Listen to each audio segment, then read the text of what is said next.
So how can we take our Stone Age wiring with the modern godlike technology that we have now, and now we've got AI and stuff like that, and still thrive? That's the existential question that I suppose we're going to try and answer during this podcast. Off and running. Daniel Glyde, Stuart Hodge, taking over the world. It's like Pinky and the Brain, but who's the brain? Oh, I'm not going to put my hand up to be the brain. That's too much responsibility, Hodgie. Too much responsibility. Although maybe in cranium shape you're more brain, and I can do a decent impression of Pinky. Like I could do, hello, what we do tonight then, Blade? So I'm happy to go Pinky. Brain doesn't mean that you have to be the cerebral force at play. Good. Because nobody needs that, mate. Indeed not. Right, so what are we doing? Well, so we've come together, Hodgie, haven't we? Because we both share a concern about men and their mental health, right? Mm-hmm. We've both had our own struggles and our own issues and our own problems with mental health. Mm-hmm. We're both... By the way, are we swearing in this? Because I was about to... I mean, well, we could do the Davina McCall thing of... I'm just going to put my phone on Do Not Disturb because I notice wee jingly noises are happening. But Macs are really clever. All other products are available, but Apple products allow you to, on the phone, Do Not Disturb, which means hopefully it won't disturb. Everything will be Do Not Disturb, yeah. Exactly. Sorry, what were you asking? So I was going to ask whether I can swear, but I'm going to because this is a subject about which I am passionate and therefore I'm going to fucking swear. So we're both fucking sick and tired of seeing our mates die when it comes down to it. That's what we're here to do because we're fucking bored of it. We're fucking bored of men not talking to people, not reaching out, not seeking the right support, or not even understanding there's a problem, Hodgie. I think that's what it comes right down to, is we have normalized so many unhealthy things in society. So much so, and I think we've got like this perfect storm in the modern world, right? We're bombarded with information 24/7. Our minds never get a rest. We've got a generation of blokes who've been brought up with the Second World War culture and values. We must park our empathy. We must bury our emotions and our feelings because they're no use to us. Now, when we were fighting the fucking Germans, yes, we had to do that. We had to compartmentalize. We had to shoot people, right? We're not at war now. We're not at war. So we need men to be in tune with themselves, in tune with how they feel. We need them to understand that it's not right to be constantly thinking negatively. That's a problem. And it doesn't mean there's anything wrong with you fundamentally, but it's a problem. No, it's a massive problem, mate. It's I come from a very small village and we're nearly in double figures now. The amount of people that are within 5 to maybe 6, 7, 8 years of my age up the scale and down the scale. I'm 37. And I've lost close friends, quite a lot of them. In the last 2.5 years, in a village of 5,000 people, nearly 10 folk have all done the ultimate thing, be taking their own lives. And it's something that I feel really emotional about, because I sometimes feel that if my life had gone like a couple of sliding doors moments had happened a different way, yeah, then I could be one of the people that's susceptible to this happening to, because I do. Like, I mean, it's not just we've had our struggles. Like, definitely in my case, I still do. Like, I still have days where I feel rubbish. And I actually do something that you can put two lenses in everything, right? So one of the things that I do when I'm feeling bad is I write on the internet, on Facebook or on whatever, right? Facebook da. No, I da. No, yeah, anyway. But I always write on there that how I'm feeling. And what happens is people say, do you know what? Actually, you're sound, mate. You're cool. I really like your company. You're quite funny. You're this, you're that. and it makes you feel better. And the two lenses you can put in that is that's either a very attention-seeking thing to do, like, oh, look, he's writing about that, right? You okay, hon?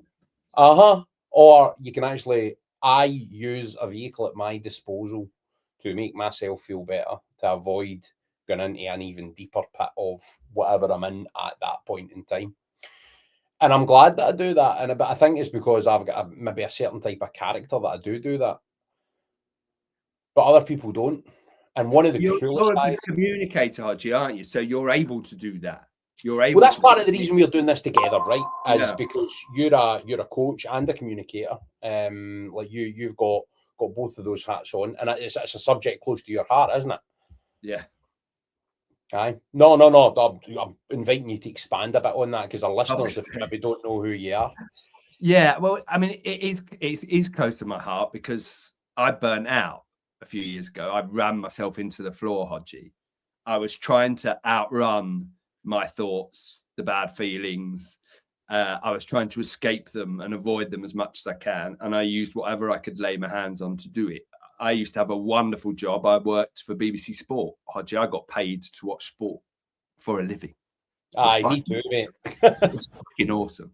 But I wasn't very good at managing my own health. Not my physical health. I've always been very fucking good at managing my physical health. I'm active. I'm sporty. I'm rubbish at both, mate. So I do. I've looked for a long time. Actually, probably in my early 20s, I didn't. I was a beer monster back in those days, and I felt immortal. So I had no care for any bit of my health. But as I got older in my 20s, I lost a load of weight. Kind of mid-20s, I lost about 4 or 5 stone, and I would from then on I looked after my physical health properly, but my mental health, my emotional health, my spiritual health, it got none of my time and none of my attention. And when that happens, it's gonna go tits up, just like with your physical health. If you take your eye off the ball, if you don't do the training, if you don't do the reps, it's gonna decline. And so my mental health declined to the point where I had chronic anxiety probably for about 5 years. It was never diagnosed. I didn't know it at the time. I just thought this is normal. I thought this is the stress and strains of having a high-powered career, working in competitive environment, doing live telly. There are millions of people watching. That's pressure, but it's good pressure, right? So I thought it was normal. I thought it was normal to have the constant feeling of dread in my solar plexus. I thought that was normal. I thought that's okay. So a few beers before I go to bed, that'd be all right. I thought it was normal to never be able to sleep properly, to not be able to drop off, to wake up in the middle of the night and be ping wide awake. Mind goes 100 miles an hour. And talking about mind going 100 miles an hour, I thought that was normal too, Hodgie. Thought that's just the way it was. Thought that's what it was for. Neurosing about the past, freaking out about the future. Neither of them exist. And while you're doing that, you're not here right now, enjoying life, looking around you, seeing the things that you love. Hearing the senses, feeling, smelling, tasting. Yeah. Exactly that, which is what brings us joy. And do you know the other thing I did, Hodgie? From a very young age, I was told, you're too sensitive. You need to toughen up. So I fucking toughened up, didn't I? I put on the armor. I built the fucking walls up. Mm-hmm. Come on then. Let's fucking have it. You want me tough? I'll be fucking tough. And from that day, mate, I stopped being myself. I started being a version of myself, a version that I thought was acceptable, a version that the world wanted, the tough, strong man, full of fucking bravado and bullshit. That was my armor, Hodgie. Humor, bravado. Get the first dig in. I'm not a fighter. I'm not a physical fighter. Get the first dig in verbally. Aye, no, I'm a verbal warrior, mate. I totally relate. I think you're absolutely right about what you say. And actually, just to go on my last point, there was one thing I meant to say that I didn't. Do you know one of the cruelest ironies that everything that's happened in this village? See, when I do that posting on Facebook that I was just talking about, one of the guys that reached out to me literally about a week before he did it, like one of the guys, I'm not going to name him because I think it's important to maintain people's privacy. Yeah, but he reached out to me and he's just like, mate, people care about you. You are important, and sent this wee meme thing that just made me feel amazing. And then 10 days later, he's gone and done it. And that's such a cruel irony.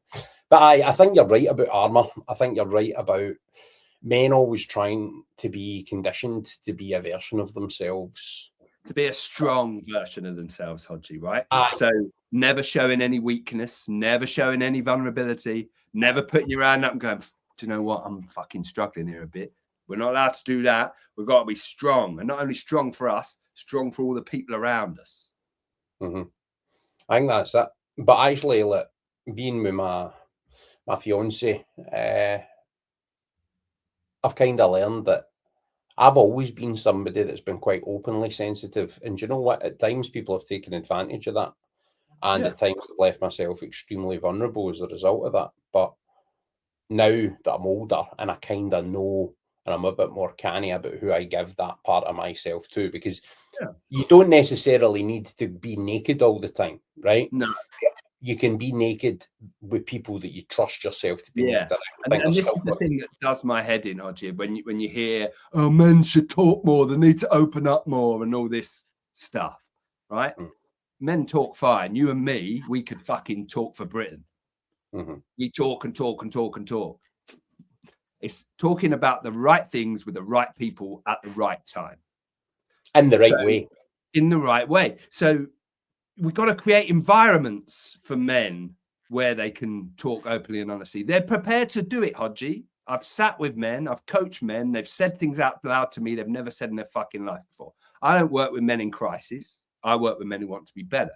But it's the same fucking thing, Hodgie, right? It's the same thing. It's about training your mind.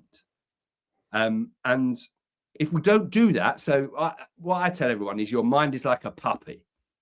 If you don't train it, it will just piss and shit everywhere. And this is the thing, right? We don't train our minds. Nobody teaches us how to train our minds. So we tell men, you've got to talk more. About what? To who? Like, and we've all been there, Hodgie, right? We've all opened up and been open and honest and been vulnerable and then had it used against us, been belittled, put away for it, judged, not got a promotion because of it. And that's the fucking problem. And unless we've got an environment, unless we flip the script on what we say strength is, right, and what stoicism is, we've lost sight of what stoicism really is. We think stoicism is burying our feelings and emotions and carrying on anyway. No, that ain't it. It's feeling them fully, understanding what they're telling you, so they move through you and you let them go, and then you carry on. Stoicism is not reacting to your emotions. It's feeling them and then carrying on afterwards. It's not burying them, repressing them, escaping them, avoiding them, which is what far too many men do. And the other thing is, the big thing for me is the definition of mental health. We don't know what it is. I don't have mental health. Everybody has fucking mental health, mate. Let me tell you. Like physical health. You've got physical health, haven't you? Yeah. Well, you've got mental health as well then.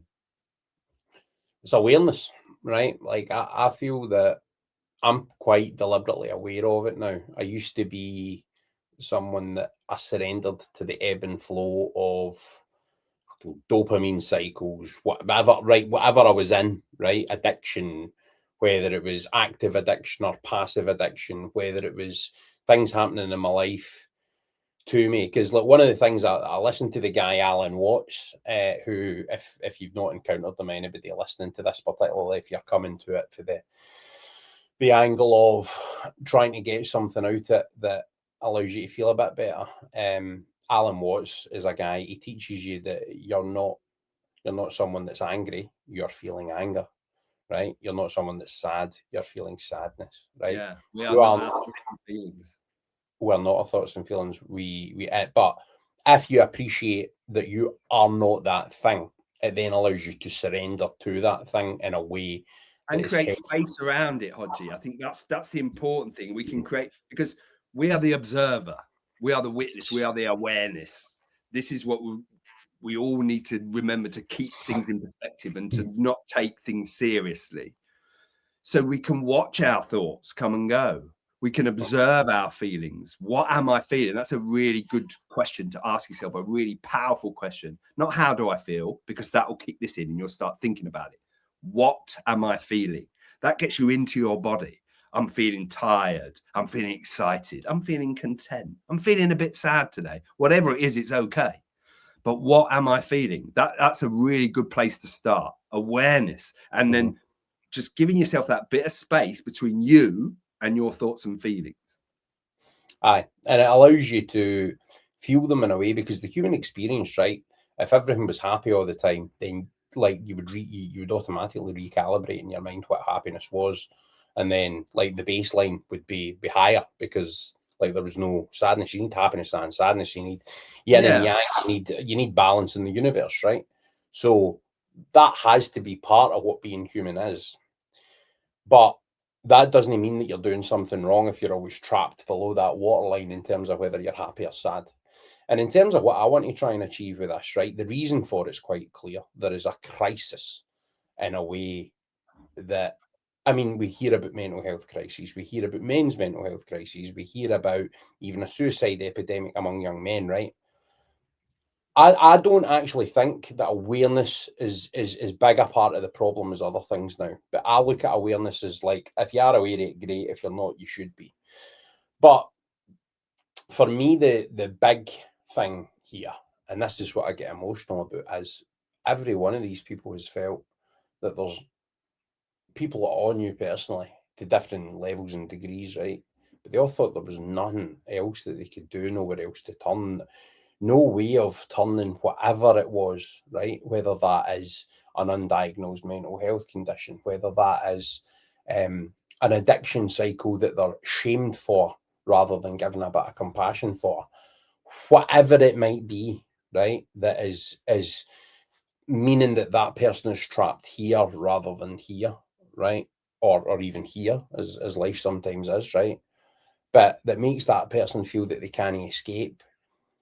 I'm hoping that by talking about it, right, this is the start, but us doing this, right, the reason we're doing this is because we both feel passionately about it, and because we've met each other, and I think immediately kind of chimed as individuals that know that we can talk shite to a half decent extent, given that we used to do it for, or both do it for a living, right? Yeah. So that element gives us a starting point for this. But in terms of where I want to take it, I'm hoping that I can, by starting to talk about it, because life's about things being a conduit, right? I'm not going, I want to have the best men's mental health podcast, the best suicide prevention. No. If we can start a conversation that leads to a conduit where we can do just a wee bit of good in society, a wee bit of good for individuals maybe that we know, and individuals maybe that we don't know, and talk about this in a way that is in some way different. And do you know what? We spoke about, like, when we were kind of conceptualising this a wee bit, about going in random tangents, right? I'll happily talk about the World Cup in this podcast. I'll happily talk about what's happening, obviously with the caveats of not giving any personal information about others, but like, I'll talk about what's happening in my day. And one thing that I will fucking definitely do is, and I messaged you to this extent the other day, didn't I, mate? Like, I was having a shite day, like, really bad. One of those days where, and there's an irony to the next thing I'm going to say. I love days that are actually dreich and grey. If anybody's outside Scotland, dreich is one of those days where it's just completely overcast, epitomised by the colour grey. Dreich is what the weather is like constantly in Scotland. So despite being English, which you can clearly tell from my accent, I'm an adopted Scot. I live in Scotland. I've been here for about 3.5 years now.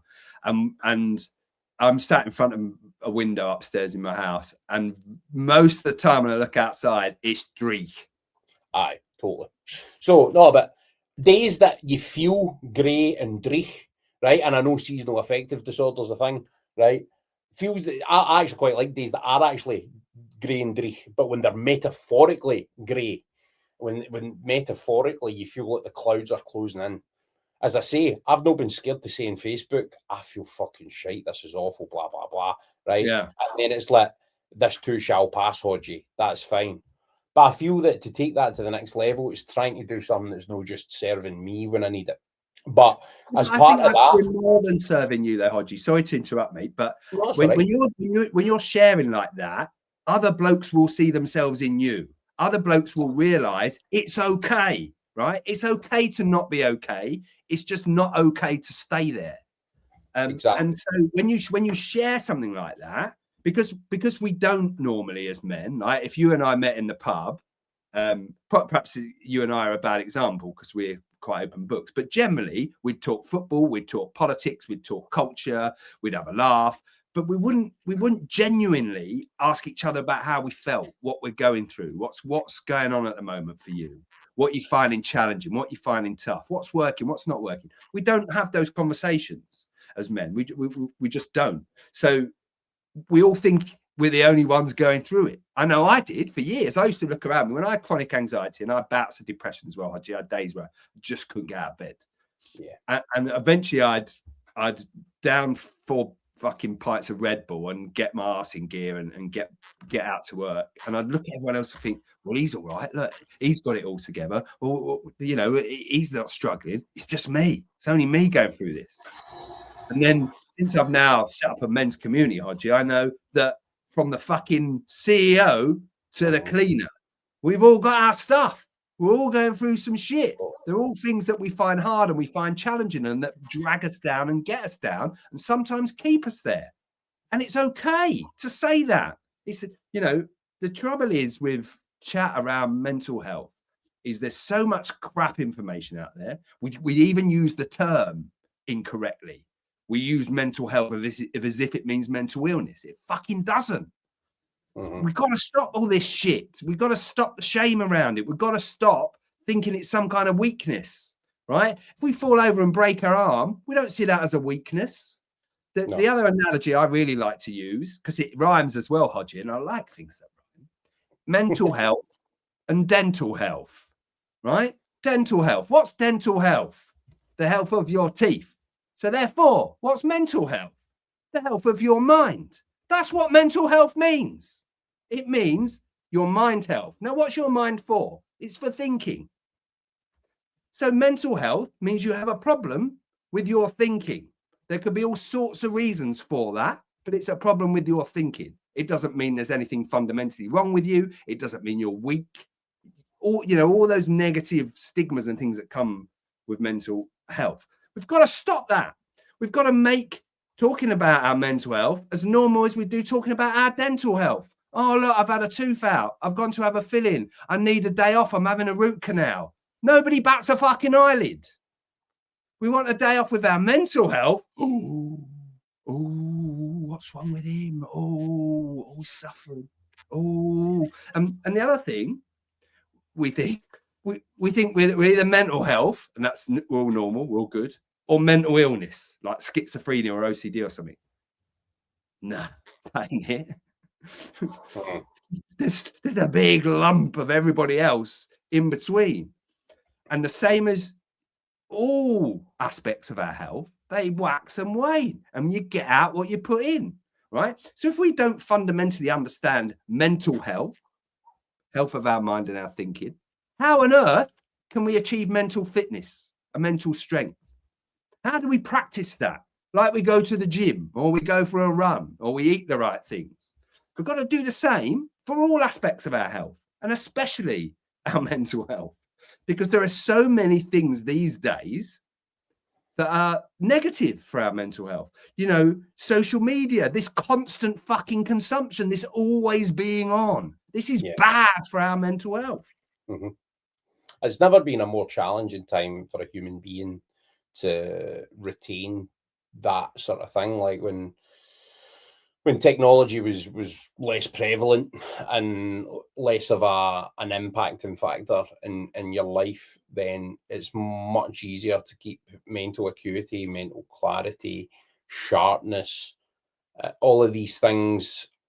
I think in previous times, obviously the challenges were different. There was probably fewer commodities around. There was maybe harder to make sure you put food on the table, whatever. Like it was a different world with different challenges. But probably the foremost challenge in the world these days, I think, for our like the fully developed sort of modern world, is making sure that you look after your own, I'm going to say sanity, right? Which is maybe Peace of overarching. mind. Peace of mind, but like I also think it does stretch further than that, because people are more prone to properly damaging some of the stuff that's at the further end of the spectrum you were just mentioning, right? I think there's more reasons for things to go that way, because I mean, take it to kids, right? Kids at school right now. When I was a boy going to the school, right, outside the primary school, like all of us had skint knees and muck on us and all that, right? I walk by a primary school now, and the kids of like 7, 8-year-old look like they could be auditioning for One Direction. You know what I mean? It's like there's just a completely different sense for children now, that they're always aware of, like, they could be filmed, anything could be filmed, anything is like, there's always the chance that there's eyes on you, and not just eyes that see something in a fleeting moment, but anything could be immortalized at any moment, right? And for that reason, I'm glad I grew up when I did, right? Yeah, me too, mate. I'm fucking glad my teenage years are not documented digitally for everybody to go and see. Me too. Aye, I don't think I'd have been working in the media if that was the case. But I think, like, it's one of those things now when I look at it, and I just think this is not one of these things where people have just gone, oh, it's trendy to talk about this, or this is a good reason to give for no turning up to my work, a good reason to be a slacker, or all of these negative kind of ways that you can put a veneer on this to present it in a counterproductive way, right? I think that this is something where what we need to do is we need to actually accept that there is a cause and effect fact happening here. The prevalence of technology, social media, the permanence with it, the effect that has on the kind of, I might be using the wrong terms here, I'll defer to use the coach, but the synapses and all sorts of things that are going on in your mind, right? Like all of these responses that were once stimulated by the simple things, be like breathing good air and drinking good water and all that sort of stuff, right? We now live in a world that the environment's changing, and there's more poisons to be aware of, and the basic things, you've got to make sure you're drinking good water and things. Like, so all of the kind of basic factors that used to mean that human beings could be healthy and happy and feeling at one with the world and at peace with themselves, there's a reason that is now probably the biggest battleground that human beings have to battle. And there's, I mean, philosophically speaking, man has always, and women, like, but the species of man, generic man, yeah, generic man, right, has always been like at war with themselves, trying to master himself, right, or themselves. Now, I think that is now true, but in a far more tangible and obvious way, right? Like, we are constantly having to battle with the external forces that are making it harder to be at peace with yourself. And one of the reasons that I think that this could be a valuable thing for us to do is hopefully just making people aware that this isn't something that makes you dirty or wrong or bad or anything like that. It doesn't make you, even if people have said negative things about any of this in your presence before, whether it's about you, about somebody else or whatever, they're wrong. They are wrong. This is something that is perfectly normal. This is something that it is normal to be feeling. It shouldn't be, right? But that battle is a real one. I'm not sure that normal is the right word, Hodgie. It's usual. It's common. Aye. It shouldn't be normal, but it probably is at the moment. And the reason for that is because there is a lack of mastery. Even if the awareness is increasing, there is a lack of mastery. I hear you talking about like some of your kind of techniques of kind of mastering your own mind and making sure your brain's no flying and pinging at 100 miles an hour. I still suffer with all those things because I'm no the life coach dude that is like able to fully master that. One of the things, I suppose, for my benefit is by us having more frequent conversations, hopefully I can learn a few tricks off you, because I'm sure you're going to share them with the people that choose to listen to us. And I'm almost maybe going to be like a bit of a guinea pig trying to employ some of the things that you're telling me. But at the same time, I suffer with a chronic lack of self-discipline, right? So I suppose that's one of the things that I need to do. But one of the things that I have done, and I feel this is somewhat to my credit, is I have embraced the vulnerability, and I'm now happy to be seen as that. I'm happy to be seen as someone that is vulnerably suffering with their mental health from time to time, despite having a great family, an amazing fiance. Just Yeah, and I think sorry to jump in again, Hodgie, but what you've said there is crucial. So these guys, and the guys that you talked about in your community, a friend of mine, or almost a year ago now, he didn't actually deliberately take his own life. He accidentally killed himself. He fell asleep pissed with a lit fag and set fire to his house. Because he was in a bad way, right? And I think this is key, Hodgie, right? We look around at our lives and we think, well, I've got a supportive family. I've got great friends. There shouldn't be anything wrong with me. There's nothing, I drive a lovely car. I've got a good job. Can't be anything wrong with me. I'm functioning. Can't be anything wrong with me. I can't be mentally ill. I'm functioning. And this is the thing, right? This is why these guys won't reach out to anybody, because their life looks great sometimes from the outside. It looks all right. They're doing okay. So they feel like they can't go, excuse me, I'm struggling here. I'm finding things difficult. My thoughts are turned on me. They feel like they can't say it because their life looks great. And that's the point, you see. This does not discriminate. It doesn't fucking matter who you are. We will all have an issue at one time or another with our mental health, the same as we'll have an issue with our physical health, the same as we'll have an issue with our emotional health and dental health, right? We all have to. I love this analogy, Hodgie. I'm going with this one. We all have to go to the dentist every so often, don't we? Most of us go for a checkup every 6 months. Right, let's have a look. Make sure your teeth are all right. We don't do that with our fucking minds, do we? Why not? Because this is the most powerful tool we have. Yet we allow it to go awry. We normalize it, and then we don't do anything about it. And this is the problem, because then men think, well, this is just me. This is a problem I have to sort out, right? I can't show weakness. Therefore, this is something I need to overcome.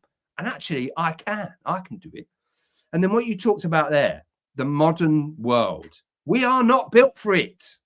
We are not wired to be contactable 24/7. We're not wired to be bombarded with all these fucking opinions all the time. We are not. We are wired for the Stone Age. When you look at human evolution, modern humanity is a tiny slither.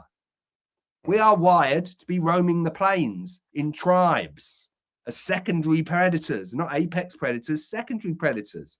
So that's what our wiring is built for. Therefore, we have hair triggers for when we're in imminent danger. We are wired as prey. In the modern world, we're very rarely in imminent danger. But imminent danger to our bodies and to our nervous systems and to our minds looks like confrontation, an email we didn't want, an argument with our missus, a problem with somebody at work.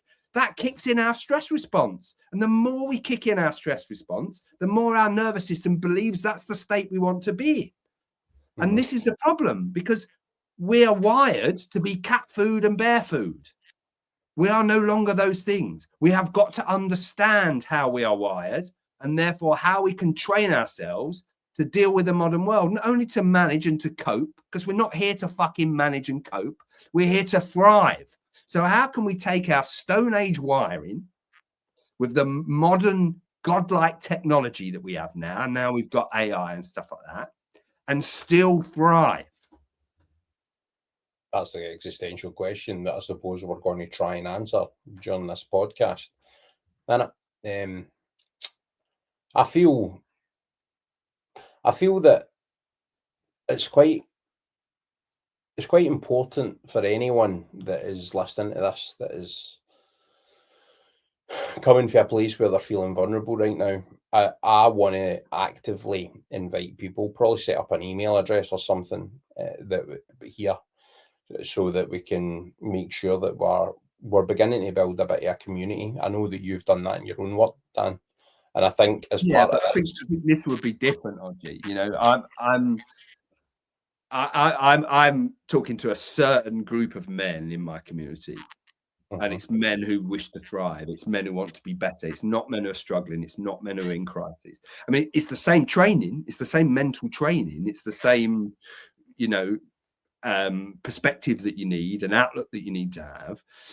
So I think for for what we're doing here, we want a wider community than the community I'm talking to. We want just blokes from every walk of life. Like me and Hodgie, we're just normal, everyday fellas, right? We're not going to come at you with fucking false positivity and motivational bullshit. That's not what we're about. We're fucking real. And we're going to talk about real things, real stories, real people, what blokes go through and why. And, you know, if you're listening to this, we want you to help us shape the conversation, right? So this is going to be a space where you can talk about what you're really going through. This is going to be a space where we can be real about it. We're not going to pretend. We're not going to hide behind the I'm fine. We're not going to do the bloke thing of saying I'm all right. I need to shoulder all my burdens. I need to crack on with it. Look at my life. I'm functioning. There can't be anything the matter with me. We're not going to do that. We're going to talk about mental health like it's fucking normal, like it is an everyday conversation that you have down the pub with your mates. That's what we're here for. We're here to make it fucking normal. We're here to remove all the bullshit. We're here to remove the stigmas. We want to have a conversation. Now, Hodgie and I, we could talk and talk and talk and talk, and fuck me, we will. Sometimes you'll want to play us on 1.5 speed. But we want to hear from you. Yeah, we want to hear from you. We want to make sure that you get everything that you need from us. So if you played that in 1.5 speed, then good luck with trying to discern what I suppose just as a final sort of thing for me, I'm really glad to be doing this with you, Dan. I think we, as well as our kind of natural rapport that we've established in the short time we've known each other, I think there's a nice intersection of skills that we both maybe possess, and our personalities are just the right amount of similar and a wee bit different to make this something that is of value to people. And I'm hoping that this is as well as like everything that we can do for everyone else, and I'm confident that it will be a really enriching experience personally. And I'm looking forward to that aspect of it. And I'm hoping over the course of this that the learning that people will do, we both get as well. That's what I'm hoping. Like, I'm hoping that this becomes something that through the process of doing it, that in my own wee human experience as the observer, that, and I suppose that's a thing that's going to happen across this, right? As that's one of the things you've said today that has, it's not my first time like sort of framing it like that. And I think this will happen maybe for a few people that listen, as the idea that, so what I said earlier about like, I am not frightened, I'm experiencing fear, right? But like just the kind of almost cognitive reframing of certain things in a way that people can go away and think about them is something that I think is an immediate way that we can deliver value here. But if this is something that people find useful, then I'm open to it growing and growing. And I'm just really looking forward to the experience alongside you, mate. I just wanted to say that before we... Yeah, and I think, and that's the interesting thing with this, Hodge. You know, we've come together, we've realised we share a passion about this subject. We realised we've probably actually got something to say about it. But the important thing is everybody else. You know, you and I are going to learn and grow through this experience. We're gonna make some friends. We may end up doing some collaborate. Who knows where it's going to take us? But this is about giving men from, you know, age of 16 up to the age of 86, from all walks of life, from whatever part of the culture or society you're from, a place where we can just fucking talk about this stuff in a real, raw and honest way, where we're not here to take the piss out of anybody, we're not here to belittle anybody, and we're not here to give you well-meaning advice. Mm-hmm. We're going to bring some lived experience, and we're going to talk about how you can maintain mental strength and fitness. Because like any aspect of your health, you're going to get out what you put in. And this is the thing when it comes to our minds and our mental health. Nobody ever teaches us how to train our minds. Nobody ever tells us it's even a thing or something we should do. We sometimes look at the elite and we see that they do it. You know, let's look at the World Cup right now. England's result yesterday. That result took more than just physical attributes and abilities.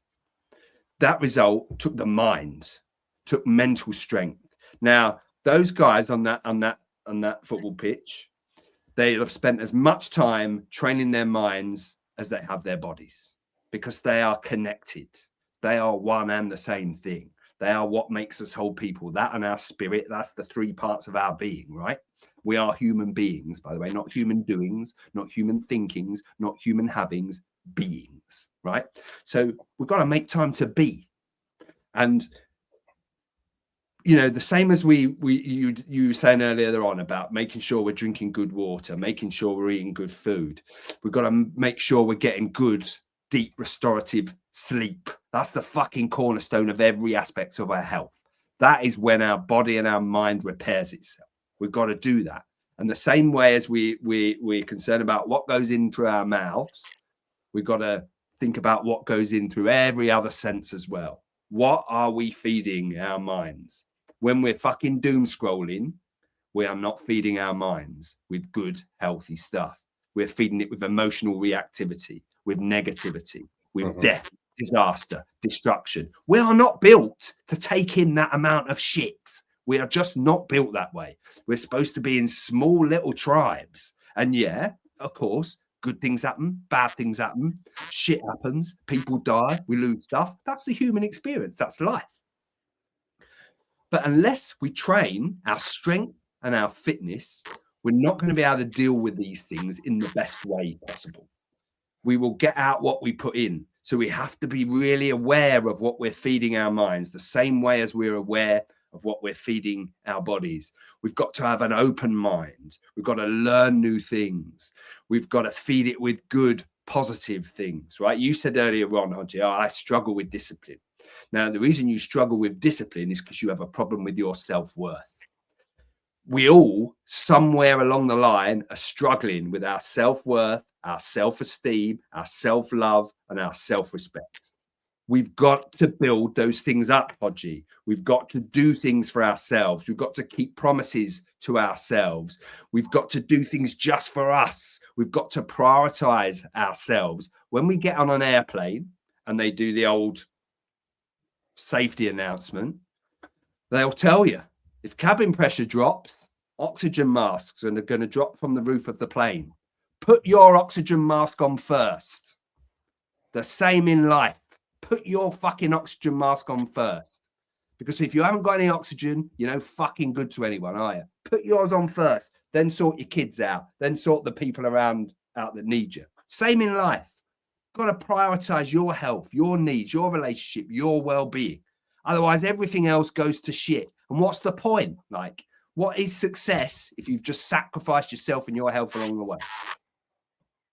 I think you're totally right. I think it's so one of the good things is there's going to be a couple of varying perspectives here, right? So you're coming at this. This is something that's been you worked on yourself, and you've now moved into helping other people, right? I am someone who's begun to work on himself. So you're getting people at two stages of that chain. So I think that for people is quite helpful, because I know if this was just my kind of insubordinate bit, would mean that if this was just two people that we're both mental health practitioners, I come from this perspective and he comes from that perspective, I'd be like, stop preaching to me, right? Whereas I'm going to come for the perspective of saying things like that, saying like I've got no self-discipline. So maybe, right, let's put a pin in that, and that could be something we begin to explore in the second episode of this, right? As we'll start to unpick that a wee bit. And I'm happy to be pretty naked and vulnerable in terms of what my things are, because I think, right, you mentioned the England game, right, which obviously clearly will have alienated the entire Scottish audience, given that. Even if you do live up here in God's country. But I was the one that stayed up to watch the game last night, and I texted you about it. And the first thing that Dan wrote back to me this morning is, ha ha ha, no, I prioritised my sleep. Right, whereas Hodgie boy here is still really no good with sleep, right? And it's seen, by the way, everything you say is absolutely right, because as well as training the mental side of it, and once you've got players in any sport, competitors in any sport, the final bit that you can get if you have optimized your physical capabilities, your technical capabilities, your knowledge of whatever the game is tactically and everything, right? The other part that gets you over the hurdle is that mental fortitude, that mental strength, that mental conviction in yourself. And for Scotland, right, just to mention a Scotland thing, the fact that chance against Haiti fell to John McGinn, right, and nobody else, because John McGinn's a guy that's used to delivering big moments and scoring goals, right? Wasn't it the best shot? It took a kind of deflection in its way in, but what he did is he made sure that he was just getting it towards the goal. But in his head, he believed he was going to score. Yeah. In his head, he wasn't thinking, oh, it's a chance for me. He was thinking, I'm going to score. It's a chance to score. I'm going to score. Right? And the key thing was, he didn't think at all. He executed. Well, that's it. No, he executed because he knew, right? He felt and he knew he could do it in that moment.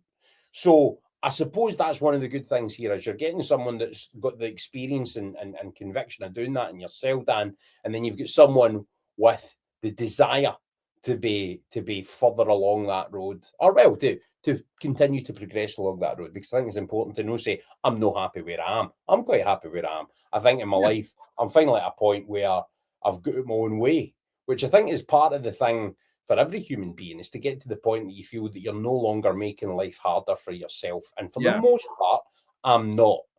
Now what I'm trying to do is transcend those sort of hurdles that either maybe I've created for myself with my actions in the past, or circumstances created for me, or my response to one thing creates something for another. But then we've all got stuff happens in our life. I'm sure you've heard as well, Dan, like where something comes out of left field, knocks you for six, and then you've got to respond to it, right? And that's what life does, Hodgie. Exactly. It throws in curveballs, things you never saw coming, things you weren't expecting, right? Those things are stressful. The rest of the stress, we're causing that ourselves by how we are relating to the world. And the thing is, when it comes to mental health, you know, it's the health of your thinking. We've got to use thinking appropriately. We don't use thinking appropriately. We think way too much. You know, your example there of John McGinn and why I jumped in to say what I said. He didn't think. He didn't stop and go, right, hang on, do I need to put this at the top? He didn't analyse, did he? Top right here, or the keeper's going that way, so maybe I could put it bottom right there. Oh, actually, there's a guy just got overlapped there on the left. Could I? No. And this is what we do in life, Hodgie. This is why we procrastinate. This is why we get stuck. This is why we don't do the things we want to do, because we're too busy fucking analysing instead of doing, right? John McGinn, like you said, it was trained in him. The ball came. He knows where the fucking goal is. And he's thinking, right, well, he's not thinking anything. He's trained himself. The ball comes, bang, I hit it. And John McGinn knows he's got the technique. He's got the ability. If I hit it at the fucking goal, it's either going to fly in, or it's going to fly off somewhere else, or it's going to come back out and someone will sniff up and stick the second chance away. He's trained that in himself. So he doesn't have to think. And we can all do that with all aspects of our life, Hodgie. And I reckon that's what we can look at, right? How do we train mental strength and mental fitness, right? And how do we talk about mental health in a way that doesn't come loaded with fucking baggage, that doesn't make us feel shame, that doesn't make us feel like there's something fundamentally wrong with us? You know, if we fall over and hurt ourselves, we don't think there's something fundamentally wrong with us. If we need to go and get a filling in our teeth, we don't think there's something fundamentally wrong with us. If there's a problem with our thinking, we think there's something fundamentally wrong with us. So we won't tell the world because we're ashamed of it. Love it. I'm looking forward to it. Yeah, I think this is going to be great, mate. So they are. Episode 1 in the books. Thank you to everyone who's come along, watched, listened, and plenty more to come, I think, yeah? Absolutely. And just to reiterate again, we want to hear from you. Where can we take this? What can we do with it? What do you want us to talk about? What do you want to hear from us? Like, this is your platform to be fucking real about your mental health.